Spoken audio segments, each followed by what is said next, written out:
انسانیت کی راہیں کشادہ کرتے چلے جانا، رب العالمین کے سامان کو عام کرتے چلے جانا، یہ اسلام ہے، یہ دین ہے، آگے بڑھنا ہے، یہ قانون ارتقاء ہے، یہ سائنس کا یا کائنات کی تھیری ہے، یہ حق ہے، اور اس کے راستے میں رکاوٹیں کھڑی کرتے چلے جانا، یہ باطل ہے۔ اور جس معاشرے کے اندر پھر ہر شخص کے راستے میں کوئی نہ کوئی رکاوٹ ہو تو سارا معاشرہ جہنم ہوتا ہے، جینے من جہیم ہوتا ہے، رکے ہوئے کھڑے ہوئے ہیں۔ سوچو اپنے ذہن کے اندر کتنے کتنے آپ کے کام پروگرام جتنے بھی ہیں رکے ہوئے ہیں، کھڑے ہوئے ہیں، چیخ رہے ہیں آپ، کچھ نہیں سوچتا، آپ مایوس ہو گئے ہوئے ہیں نا۔ آپ کو پتہ ہے قرآن نے ابلیس کے لیے شیطان کا لفظ بھی اٹھایا، رکاوٹ کھڑی کرنے والا ابلیس کھڑا کیا، مایوسی ہے اس کے معنی۔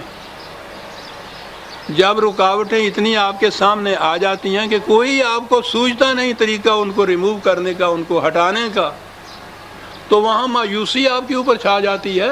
یہ ایک ہی کوائن ہے، ایک ہی سکہ ہے جس کے دو رخ ہیں، شیطان بھی ابلیس بھی۔ رکاوٹیں اتنی پڑتی ہیں کہ انسان مایوس ہو جاتا ہے، چھا جاتا ہے ابلیسیت، شیطانیت معاشرے کی۔ اور یہ سب کس طرح سے سود خود بینت۔ وہ یہ کچھ رکاوٹیں پیدا کرنے والا یوں ہی اس کو کچھ چاؤ نہیں ہوتا، وہ کھیل نہیں ہوتی کہ رکاوٹیں پیدا کرتا ہے، سود خود بینت، اس میں اپنا فائدہ ہوتا ہے۔ چلے آئے ہم نبی اکرم صلی اللہ علیہ وسلم کے دور پر۔ حضور کی سیرت کا پہلا دور جو تھا مکی زندگی کا، تصادمات کا، اس کے بعد مکی زندگی کی مدنی زندگی آئی، تصادمات نے میدان جنگ کے شکلیں اختیار کر لی۔ سن 7 ہجری تک ٹکراؤ ہو ٹکراؤ، لیکن ہر ٹکراؤ میں ان کی مضمر قوتیں اور زیادہ شدت کے ساتھ ابھریں۔ یہ اشداء علی الکفار کے معنی یہی نہیں ہے، وہ یہی ہیں کہ ہر ٹکراؤ میں ان کی مضمر قوتیں اور شدت سے آگے بڑھ کے اوپر نکل آ گئی، تاکہ ہم آخری دور میں آ گئے۔ اس دور کے اندر عزیزان مان، میں پہلے بھی کئی دفعہ عرض کر چکا ہوں، قرآن کے حقائق تو بے مثل و بے نظیر ہیں، اس میں شبہ ہی نہیں، چیلنج ہے اس کا۔ انسانیت مل کر بھی اس کے مقابل میں کوئی چیز مرتب نہیں کر سکتی۔ اس کا اسلوب بیان جو ہے وہ بھی بجائے خیش ایک منفرد ہے۔ یہ ادبی اعتبار سے بھی اگر یہ دیکھا جائے عجیب چیز ہے۔ یہ کتاب عربی زبان کی آسان ترین کتاب ہے۔ یہ گرامر کی ابتدائی مبادیات جو ہیں وہ سمجھنے کے بعد اگر میں عربی زبان کی کوئی کتاب شروع کراؤں کسی طالب علم کو تو وہ قرآن شروع کراؤں گا، اتنی آسان، اور اس کے بعد اسلوب بیان اس قدر کہ بڑے سے بڑا ادیب بھی ادبی اعتبار سے بھی وجد میں آ جائے جو بات کہہ رہا ہے۔ بات کیا کہنی ہے کہ سٹیج وہ آ گئی ہے، کیا سٹیج آ گئی؟ مخالفین نے جتھا بنایا مکے کے اندر، قریش متحد تھے اس چیز کے متعلق۔ 2-4 ٹکراؤ کے بعد یہ ہیں کیا؟ ذرہ ناچیز و تعمیر بیابان نگر، کچل کے رکھ دیں گے ہم ان کو، نہ تعداد ان کی نہ ساز و سامان ان کے پاس۔ یہ متحد تھے اس بات کے اندر۔ آہستہ آہستہ آگے بڑھتی گئی بات۔ قرآن کا انداز دیکھیے کیا کہتا ہے۔ بات اس نے یہ کہنی ہے کہ وہ جو چیز تھی نا پہلے، اتنی یقینی چیز کہ ہم واقعی غالب آ جائیں گے، یہ شے کچھ نہیں ہے۔ کوئی ووٹ آف ڈسینٹ جسے کہتے ہیں نا، ایک بھی آواز ان کے ہاں اختلاف کی نہیں تھی۔ ان کا یقین اتنا محکم تھا اس پر کہ کوئی بات ایسی نہیں تھی جو کی جائے۔ سٹیج وہ آ گئی ہے عزیزان مان، سنیے جھومیے کہ اما یتساءلون، ان کی آپس میں چیمیں گوئیاں شروع ہو گئی ہیں کہ یار پتہ نہیں غالب آ بھی سکیں گے یا نہ آ سکیں، پتہ نہیں کل کو کیا ہو جائے۔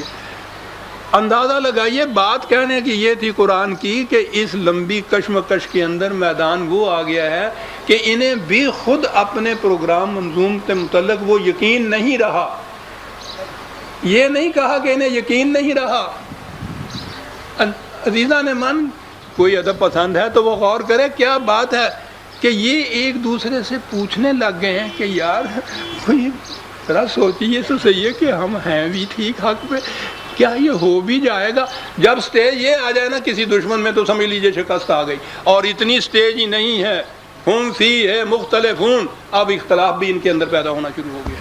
بس جب بھی دشمن کی صفوں میں یہ بات ہو کہ اپنے مقصد کے متعلق ان میں چے میں گوئیاں شروع ہو جائیں، یہی طے نہ ہو کہ پاکستان مانگا کیوں تھا۔ تشکیل پاکستان تک کسی نے یہ سوال اٹھایا تھا؟ وہاں یہ صورت تھی اما یتساءلون کی، اور کسی کو تو چھوڑیے نہیں۔ موجود ہیں میرے سامنے آج ایک دوست بھی موجود ہیں، اللہ ان کو زندہ رکھے، چودھری عطا اللہ، یاد ہے نا؟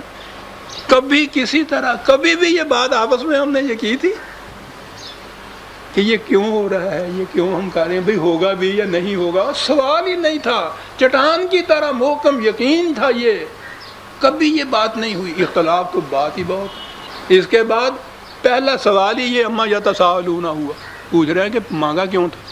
اب بھانت بھانت کی بولیاں بول رہے ہیں، ہم فیہ مختلفون۔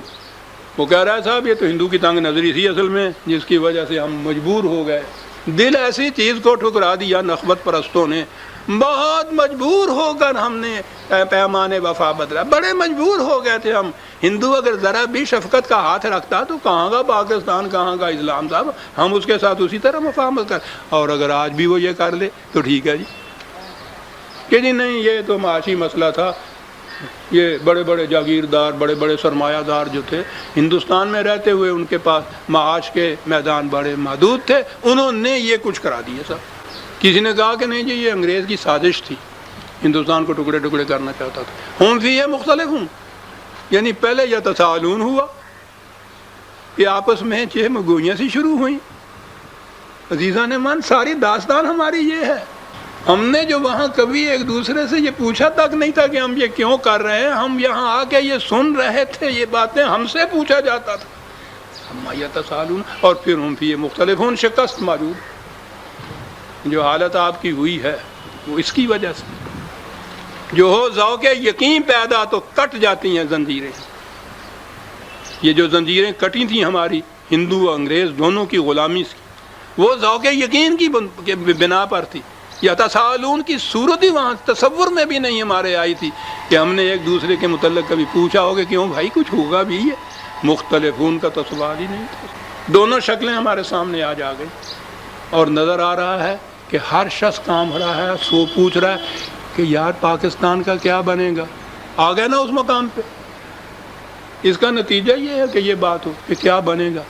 یہاں تک آ گئے کہنے والے کہ صاحب یہ باقی بھی رہے گا یا نہیں رہے گا۔ کس وجہ سے اس چیز پہ آ گئے؟ وہاں تو جون جولائی 47 تک بھی کسی نے ہم میں سے یہ نہیں کہا تھا کہ ساتھ پتہ نہیں ملے گا یا نہیں ملے گا۔ یہاں ملنے کے بعد، اتنی بڑی مملکت کے مالک ہونے کے بعد، اتنے عرصے کے بعد یہ کیوں آج خیال پیدا ہو رہا ہے کہ رہے گا بھی یا نہیں؟ اس لیے کہ پہلے یتساءلون ہوا، پھر مختلفون ہوا، اور آج اختلاف کا تو پوچھیے نہیں۔ کوئی کہہ رہا ہے سیکولر حکومت قائم کرنے کے لیے بنانا چاہے، وہ کہتے ہیں کہ نہیں صاحب دو قومی نظریہ ہی بالکل غلط تھا، وہ سب یہ تھی مختلفون، شکست لازمی۔ آپ نے غور فرمایا عزیزان من کہ بات تو یوں ایسی شروع ہوئی ہے جیسے اس زمانے کی کوئی بات ہو رہی ہے۔ یہ ابدی حقائق ہیں۔ قوموں کی زندگی کے اندر شکست کے آثار اس سے نظر آتے ہیں کہ پہلے چہ مگوئیاں ہونی شروع ہو جائیں اپنے مقصد کے تیقن میں، پھر اختلاف پیدا ہو جائے اس کے متعلق۔ اما یتساءلون، کتنا خوبصورت سا لفظ، دو لفظ ہیں عزیزان، اور پھر استفہامیہ جو اس کے اندر ہے، یہ کس بات کے متعلق آپس میں یہ چیگوئیاں کر رہے ہیں؟ کون سی بات ہے جس کے متعلق ان کے دلوں میں شکوک ابھر رہے ہیں، اضطراب پیدا ہو رہا ہے؟ کاہے کے متعلق؟ عن النبأ العظیم، نبأ العظیم، صرف لفظ نبا کے متعلق ہی میں ابھی عرض کروں گا۔ کہیں دیکھ لیجئے ترجمہ، بہت بڑی خبر کے متعلق یہ کچھ کہہ رہے ہیں، پھر جب اس کی تفسیر میں جاتے ہیں تو وہ پھر قیامت کے متعلق کہہ رہے ہیں، بات ہی وہاں آ جاتی ہے ہمارے۔ کہیں کسی جگہ ڈھونڈ لیجئے قیامت کے متعلق پوچھتے ہیں کہ وہ کب آئے گی آپ کو۔ قرآن کریم نے ایک تو یہ جو فزیکل ورلڈ، کائنات ہماری یونیورس ہے، اس کے انجام کے متعلق وہ ہر ایک معلوم ہے کہ ایک دن اس نے ختم ہونا ہے، ٹکراؤ ہونا ہے کروں کے اندر، یہ سارا کچھ، وہ کچھ بھی ہے قرآن کے اندر۔ اس کا تعلق ہم سے، ہمارے اعمال سے کیا ہے؟ یعنی اگر وہ اپنے وقت کے اوپر متعین پروگرام جو ہے نیچر کا یا نیچر کے قانون کے متعلق ٹکرانا ہے انہوں نے، تو ہم کیا کر لیں گے؟ ہم کیا کریں اس کے لیے اپنی اصلاح کے وہ نہ ٹکرائیں؟ وہ تو ٹکرانا ہے۔ ایک قیامت وہ ہے، اس کی صورت یہ ہے، ایک قیامت مرنے کے بعد وہ آنے کی ہے۔ آج کے ہمارے اعمال کے جو نتائج ہیں وہ سامنے آئیں گے۔ یوم الفصل اس نے بھی کہا ہے، جو بویا تھا اس کو کیا بات ہے اس فصل کے لفظ کی، اس کے کاٹنے کا وہ وقت وہ بھی آئے گا، ایمان ہے ہمارا۔ ایک اور قیامت ہے، اور وہ قیامت یہ حق اور باطل کی قوتوں کا جب باہمی ٹکراؤ ہے نا، اس ٹکراؤ کی آخری مرحلہ جو ہے اس کو قیامت کہا ہے قرآن، یوم یقوم الناس لرب العالمین، جس دور میں پوری انسانیت ربوبیت عالمینی کے لیے کھڑی ہو جائے گی۔ یقوم الناس عربی زبان کے گرامر کی روح سے، یہ قامہ سے جو قیام کا لفظ ہے، اس میں اگر تیگ گول لگا دی جائے آخر میں تو اس کے معنی ہوتے ہیں یک لخت، انقلابی طور پہ کوئی چیز، بائی ریولیوشن ہو جانا۔ عربی زبان عجیب ہے۔ یہ ہے وہ انقلاب، وہ قیامت جس کا ذکر قرآن میں بار بار آیا ہے۔ یہ اس کے متعلق پوچھتے تھے، ورنہ وہ آنے والی جو قیامت ہے ہر مذہب میں اس کا ذکر موجود، قیامت اور پرلو جو آنے والی ہے، انتظار ہے۔ کیا چیز ہے جو اس میں دلچسپی پیدا کی گئی؟ ایک آنے والے نے آنا ہے، اور یہاں آنے کے بعد اس نے کچھ کرنا ہے، ابھی میں عرض کروں کیا کرنا ہے، تو پھر اس کے بعد وہ قیامت آ جانی ہے۔ یعنی وہ آئے گا اس لیے کہ اس کے بعد پھر وہ قیامت آ جائے۔ لو ہر ایک مذہب والا انتظار میں ہے۔ بات یہ چلی وہی مجوسیوں سے، ایران سے، ان کے ہاں یہ تصور پیدا ہوا کہ ایک میترا، یہ جو عیسائیت کا تصور ہے نا، حضرت مسیح علیہ السلام زندہ آسمان پہ پھر آئیں گے، یہ سارے میترا کے متعلق ہے۔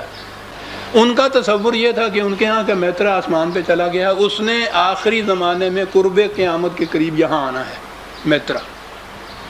ہندوؤں نے اپنے ہاں کہا کہ یہ اسی پیچھے رہ جائیے، انہوں نے کہا کہ نہیں جی کلنکی اوتار آئے گا آخری زمانے میں۔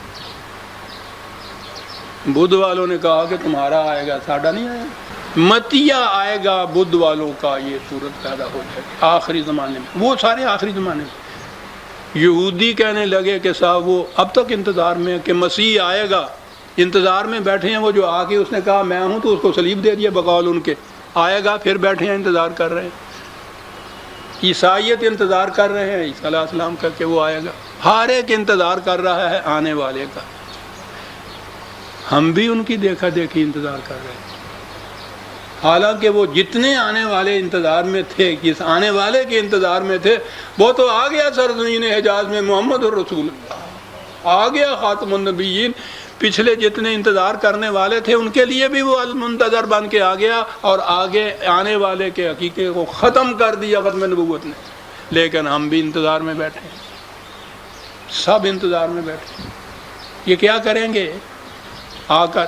ہر ایک یہ کہتا ہے کہ ہمارا جو مذہب ہے وہ اس کو زندہ کریں گے۔